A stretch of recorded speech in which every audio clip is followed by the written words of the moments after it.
A ditadura militar no Brasil foi um regime autoritário que teve início com o golpe militar em 31 de março de 1964, com a deposição do presidente gaúcho João Belchior Marques Goulart, do PTB, o famoso Jango.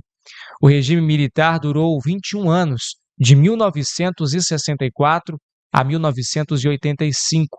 Estabeleceu a censura à imprensa, restrição aos direitos políticos, perseguição policial aos opositores do regime e a morte ou desaparecimento de centenas de brasileiros. O conhecido golpe militar de 1964 tinha como objetivo evitar o avanço das organizações populares do governo de João Goulart, acusado de ser comunista e aliado da ex-União Soviética e China. O ponto de partida foi a renúncia do presidente Jânio Quadros, em 25 de agosto de 1961. O Congresso Nacional empossou temporariamente o presidente da Câmara, deputado Ranieri Mazzilli, do MDB, pois o vice-presidente encontrava-se em viagem à China a trabalho. Enquanto João Goulart iniciava sua viagem de volta, os ministros militares expediram um veto à posse de Jango, pois sustentavam que o político defendia ideais de esquerda. O impedimento violava a Constituição Federal e não foi aceito por vários segmentos da nação,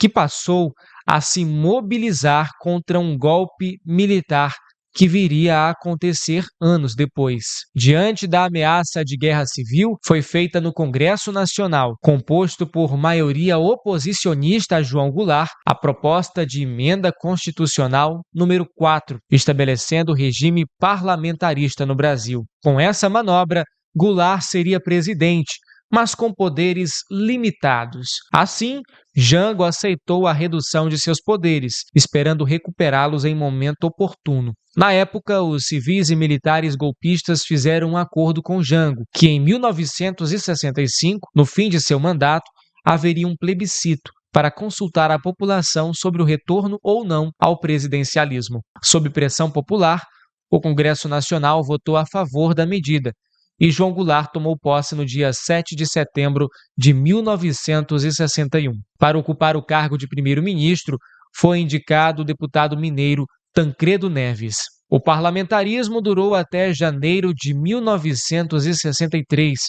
Nesse ano, João Goulart conseguiu adiantar o plebiscito. A população decidiu assim pelo fim do parlamentarismo e o retorno ao presidencialismo. Em 1964, agora com mais poderes em suas mãos, Jango resolve lançar as reformas de base, a fim de mudar o país. Assim, o presidente anunciou desapropriações de terras, nacionalização das refinarias de petróleo, reforma eleitoral, garantindo voto para analfabetos, reforma universitária, entre outras. A inflação chegou a atingir em 1963 um índice de 73,5%. O presidente exigia uma nova Constituição que acabasse com as estruturas arcaicas da sociedade brasileira. Jango era apoiado por universitários que atuavam por meio de suas organizações, e uma das principais era a União Nacional dos Estudantes. Os comunistas de várias tendências desenvolviam um intenso trabalho de organização e mobilização popular, apesar de atuarem na ilegalidade. O tempo foi passando e João Goulart passou a ser visto com insatisfação por ambos os lados. Enquanto liberais e conservadores o criticavam por afirmar ser ele um presidente que poderia trazer o comunismo para o Brasil, à esquerda, a visão era que ações importantes para atacar a desigualdade social do país, como a reforma agrária, aconteciam em um processo muito lento. Diante do quadro de crescente agitação, os adversários do governo aceleraram a realização do golpe militar. No dia 31 de março de 1964, o presidente João Goulart foi deposto pelos militares e Jango refugiou-se no Uruguai. Aqueles que tentaram resistir ao golpe sofreram dura repressão e, muitas vezes, a morte. Para cobrir o vazio de poder, uma junta militar assumiu o controle do país. No dia 9 de abril, foi decretado o ato institucional número 1, dando poderes ao Congresso Nacional para eleger o novo presidente. O escolhido foi o general Humberto de Alencar Castelo Branco, que havia sido o chefe de Estado-Maior do Exército. Isto era apenas o início da interferência militar na gestão política da sociedade brasileira.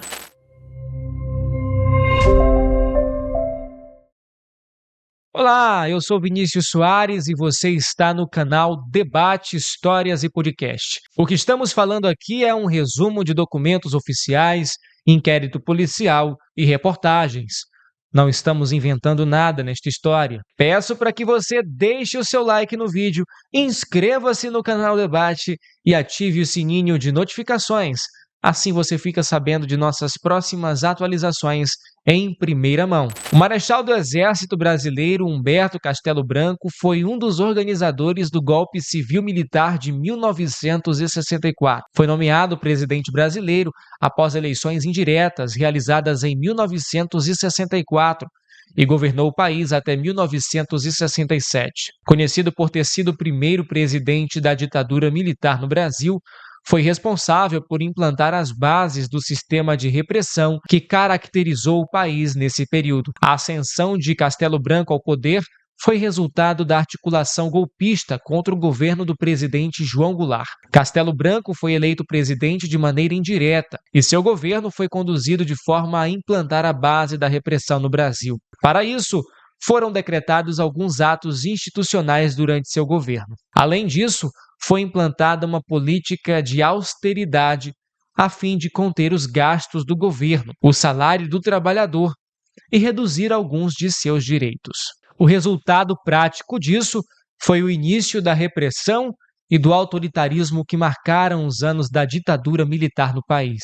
Milhares de pessoas foram expurgadas de suas funções, seja na burocracia civil, seja nas Forças Armadas. Dezenas de políticos também perderam seus direitos e tiveram seus mandatos cassados. Os movimentos sociais, sobretudo camponeses e estudantis, foram fortemente perseguidos. Nesta época, teve início a Guerrilha do Araguaia, um movimento popular de resistência armada entre os anos de 1967 e 1974. Esse movimento teve como palco a região do Bico do Papagaio, situada no sudeste do estado do Pará, na divisa com o Maranhão e Tocantins. Nos anos do governo de Castelo Branco, ocorreram os primeiros casos de tortura e de assassinatos cometidos por agentes do governo, dando o tom de uma das marcas da ditadura no Brasil, o terrorismo de Estado. Em 18 de julho de 1967, o avião cedido pelo governo do Ceará, um Piper Aztec, colidiu com o jato TF-33A da Força Aérea Brasileira antes de pousar em Fortaleza. No avião em que estava Castelo Branco, também estava a educadora Alba Frota, o major Manuel Nepomuceno, o irmão do Marechal Cândido Castelo Branco, o comandante Celso Tinoco Chagas e seu filho, o copiloto Emílio Celso Chagas, que foi o único sobrevivente. O caça da FAB bateu com precisão cirúrgica com a ponta da asa esquerda no leme de direção e na quilha do Piper, arrancando parte da cauda da aeronave civil. O veículo em que estava o ex-presidente caiu em giros de parafuso chato, o que durou aproximadamente 1 minuto e 30 segundos.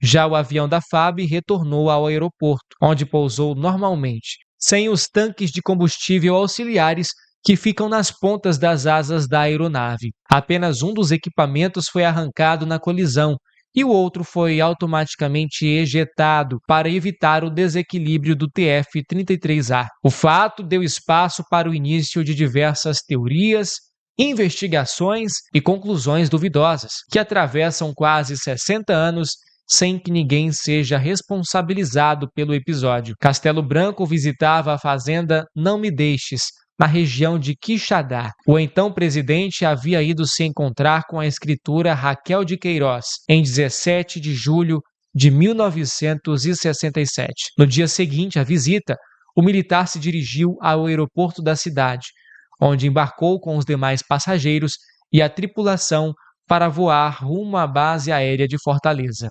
Alguns fatos apoiam a teoria de que o caso foi premeditado. Um dos exemplos é que a tripulação do Piper alertou a torre de controle quando estava a 10 minutos da área de pouso. Desceriam na pista 13. Minutos depois, a torre autorizou a passagem dos jatos da FAB sobre a pista 31, informando que não havia tráfego conhecido ou à vista que interferisse com a passagem solicitada. Entretanto, também há fatos que corroboram ter sido uma fatalidade. Na ida a Quixadá, Castelo Branco usou um trole, um pequeno carro que anda sobre a linha férrea, mas ficou com dores na coluna e alguém deu a ideia de solicitar o avião do estado. A viagem aérea, portanto, não era planejada. A saída do voo de Quixadá atrasou cerca de 30 minutos. Eventual atentado poderia ser atrapalhado pela mudança de cronograma. Em 1997, o copiloto confirmou que voava em condições visuais e que somente os jatos poderiam tê-los avistado. Ele queixou-se de a torre não ter os avisado da presença dos caças, mas declarou que nada havia a ser esclarecido. O piloto da FAB que colidiu no Piper era o primeiro-tenente Alfredo Malan Dangroni, filho do general Alfredo Malan, grande amigo de Castelo. Alfredo também conhecia o piloto Celso Tinoco, que morreu na mesa de cirurgia. Na época, Alfredo Dangroni disse que o acidente o chocou muito e refutou a possibilidade de choque intencional. O avião em que Castelo viajava foi restaurado e pode ser visto em Fortaleza. A aeronave está no pátio externo do quartel do 23º Batalhão de Caçadores, no bairro de Fátima, na esquina entre as avenidas 13 de Maio e dos Expedicionários. Uma reprodução do jato TF-33 está exposta frente à base aérea de Fortaleza, na Avenida Borges de Melo, 205, no bairro Aeroporto. Testemunhas contam que Castelo Branco foi retirado ainda com vida dos destroços, mas não resistiu. O laudo cadavérico aponta que ele teve 3 fraturas na perna direita e sofreu violenta pancada na região lombar, comprimindo seus pulmões. O túmulo do presidente Humberto de Alencar Castelo Branco está no Mausoléu Castelo Branco, no Palácio da Abolição, em Fortaleza, Ceará. No entanto, governador Eumano de Freitas, do PT, anunciou em setembro de 2023 que pretendia remover os restos mortais do ex-presidente do mausoléu e enviá-los para o Rio de Janeiro. O mausoléu foi inaugurado em 1972 e abriga também os restos mortais da esposa de Castelo Branco, Argentina Viana. O espaço será substituído por um monumento em homenagem a abolicionistas cearenses, como Francisco José do Nascimento, o Dragão do Mar. Por fim, a decisão de retirar os restos mortais do mausoléu foi tomada em função de mudanças no olhar para o regime militar. O mausoléu foi construído durante o regime militar e exaltava o ex-presidente como um líder patriota e estrategista de guerra. O processo para a retirada dos restos mortais envolveu os 4 netos vivos do casal e a Procuradoria-Geral do Estado do Ceará. Por sua vez, Arthur da Costa e Silva foi marechal do Exército Brasileiro e segundo presidente do período conhecido como ditadura militar. O militar foi um dos articuladores do golpe de 1964, que depois o governo de João Goulart, e no governo de Castelo Branco, ocupou o cargo de ministro da Guerra. Costa e Silva era considerado um dos representantes da linha dura dentro das Forças Armadas. Um dia após o golpe, Costa e Silva organizou o Comando Supremo da Revolução, composto por 3 membros: o brigadeiro Francisco de Assis Correia de Melo, da Aeronáutica, o vice-almirante Augusto Rademacher, da Marinha, e ele próprio, como representante do Exército e homem forte entre os líderes do golpe de 1964. Durante seu governo ditatorial, foi inaugurada a fase mais repressiva da ditadura por conta da promulgação do Ato Institucional número 5, que vigorou até 1978 e permitiu a institucionalização da repressão, além de dar poderes ao presidente para fechar o parlamento e caçar políticos.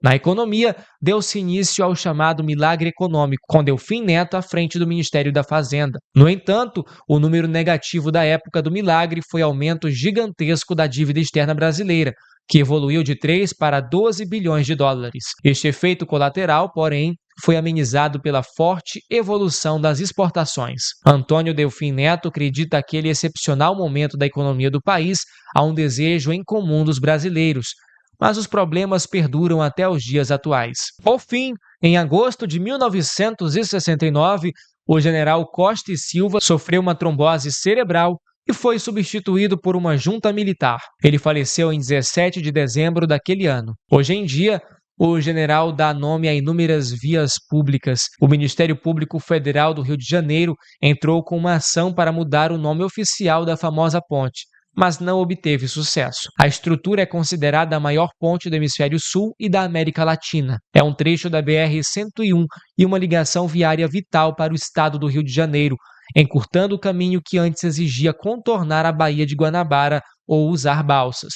Pela ponte Rio-Niterói, circulam diariamente 400 mil pessoas em 150 mil veículos. Marco da engenharia nacional, a ponte tem o maior vão em viga reta contínua do mundo, o chamado vão central, com 300 metros de comprimento e 72 metros de altura. Outro número que impressiona é o total de 1.152 vigas ao longo de sua estrutura, e foi inaugurada há 50 anos. O controvertido general teve seu corpo sepultado em um mausoléu no cemitério de São João Batista, na cidade do Rio de Janeiro. Em 6 anos do duro regime militar, o general Emílio Garrastazu Médici foi o terceiro presidente dos chamados Anos de Chumbo. Após um período longo nas Forças Armadas, ele foi nomeado em 1960 subcomandante da Academia Militar das Agulhas Negras, a famosa AMAN. Um ano depois, foi promovido a general de brigada. Apoiou a posse de João Goulart após a renúncia de Jânio Quadros,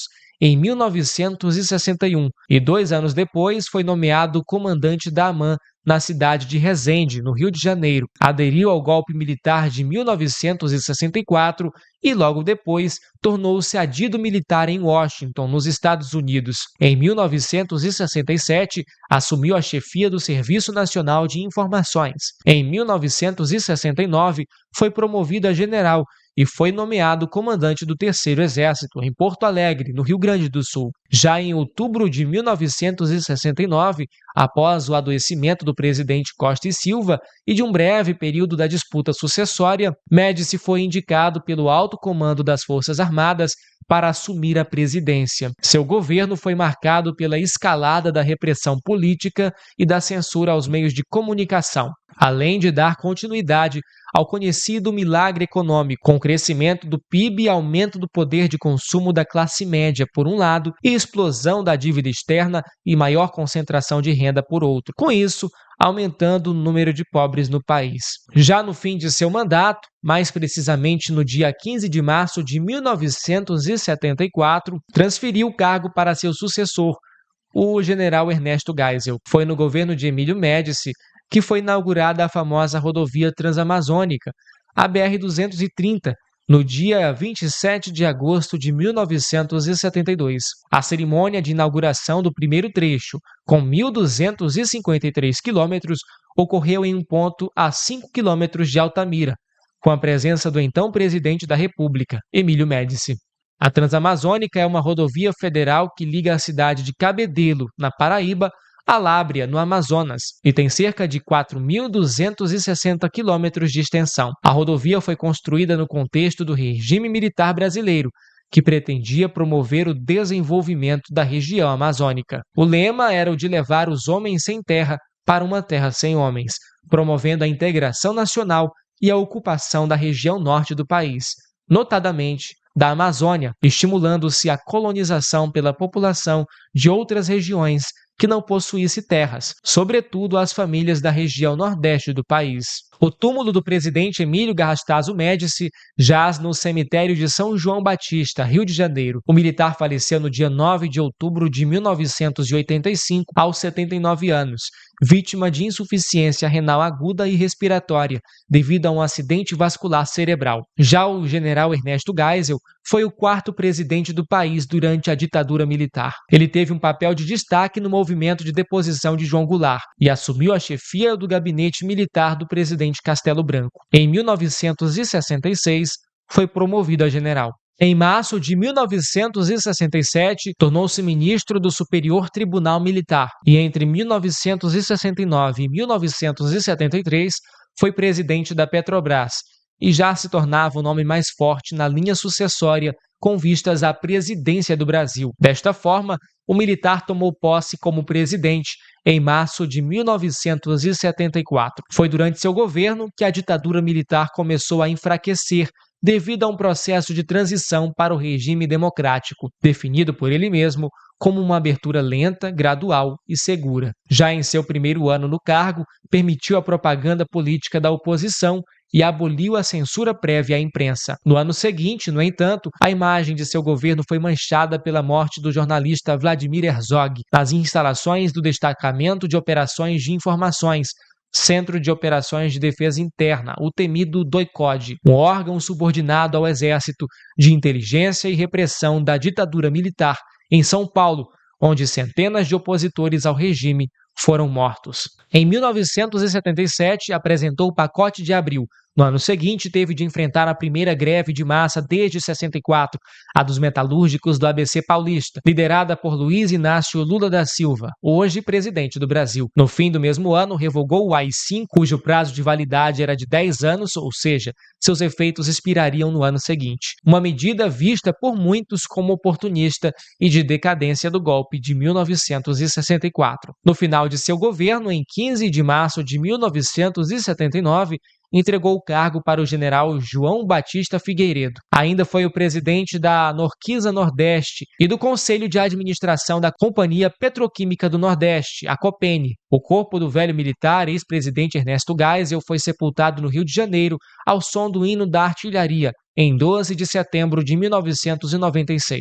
Na época, o caixão foi recebido no cemitério São João Batista, em Botafogo, zona sul da cidade do Rio, pelas guardas de honra do Exército, Marinha e Aeronáutica, em um símbolo de respeito e culto a Ernesto Geisel. Para alívio do povo brasileiro democrata, o último presidente do regime militar foi o general conservador João Batista Figueiredo. Ele ingressou na carreira política ao ser nomeado secretário-geral do Conselho de Segurança Nacional do governo de Jânio Quadros. Participou do golpe militar de 1964 e, em seguida, passou a chefiar o Serviço Nacional de Informações no Rio de Janeiro. Entre 66 e 67, comandou a Força Pública de São Paulo e depois o 1º Regimento de Cavalaria de Guardas. Ainda em 69, foi chefe do Estado-Maior do 3º Exército.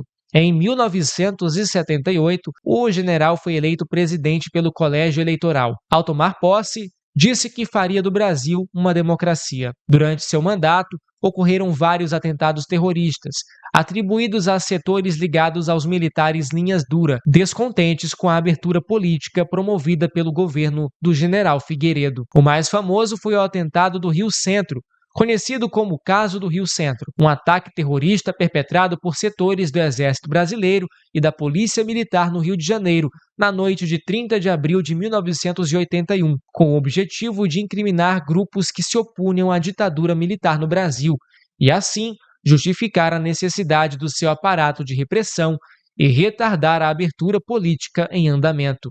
O atentado é visto como um exemplo emblemático do terrorismo de Estado praticado pela ditadura militar. Os atos previam uma série de explosões no Centro de Convenções do Rio Centro, no Rio de Janeiro, quando ali se encontravam 20.000 pessoas durante um espetáculo de MPB em comemoração ao Dia do Trabalhador, parte de uma longa série de atentados à bomba conduzidos por membros das Forças Armadas do Brasil. O atentado foi planejado como o maior ataque terrorista da história do país e recebeu intensa preparação, com conhecimento e participação da alta cúpula militar e, possivelmente, do próprio presidente da República, general Figueiredo, até então visto como um bonzinho por parte da população. O objetivo das explosões era levar o público a assustar-se e a buscar escapar rapidamente do Rio Centro, ocasionando grande número de feridos e, potencialmente, centenas de pessoas pisoteadas. Contudo, a condução desastrada da operação minou seus efeitos. Uma das bombas explodiu longe de seu alvo e a outra detonou prematuramente, danificando os explosivos restantes e vitimando 2 dos terroristas, o sargento Guilherme Pereira do Rosário, que morreu instantaneamente, e o capitão Wilson Dias Machado, que ficou gravemente ferido. Na sequência dessas falhas, outros militares removeram discretamente os explosivos instalados no palco do show, antes que as bombas instaladas mandassem tudo pelos ares. Já no plano econômico, sua gestão enfrentou uma grave crise econômica, porque o chamado milagre econômico não durou muito tempo e o governo entrou em uma crise profunda. Em 1984, após o movimento conhecido como direta já no Congresso Nacional, ocorreu a primeira eleição civil para presidente desde 1964. O civil Tancredo Neves derrotou Paulo Maluf, candidato da ditadura, mas faleceu antes da posse em 1985. E José Sarney, o vice-presidente, assumiu o cargo de presidente do Brasil. Por fim, o corpo do último presidente ditador, João Batista Figueiredo, foi sepultado às 11h30 no dia 25 de dezembro de 1999, no mausoléu da família, no cemitério de São Francisco Xavier, no Caju, zona portuária do Rio. O general morreu na manhã de sexta-feira em sua residência, no bairro de São Conrado, na zona sul da cidade, aos 81 anos, de parada cardíaca, em função de complicações renais. Diante de tantas atrocidades cometidas pelo regime militar, em algumas ações contando com a participação de civis ao longo de 21 anos, qualquer semelhança com os atos de depredação da Praça dos Três Poderes em Brasília, conhecidos como o dia 8 de janeiro, não será mera coincidência, pois os apaixonados por um regime ditatorial chegam a 8% da população brasileira, contra 69% dos entrevistados que preferem a democracia no Brasil. Gostou da história? Deixe seu like, inscreva-se no canal Debate e compartilhe o vídeo feito com nosso conteúdo exclusivo para você. Até a próxima!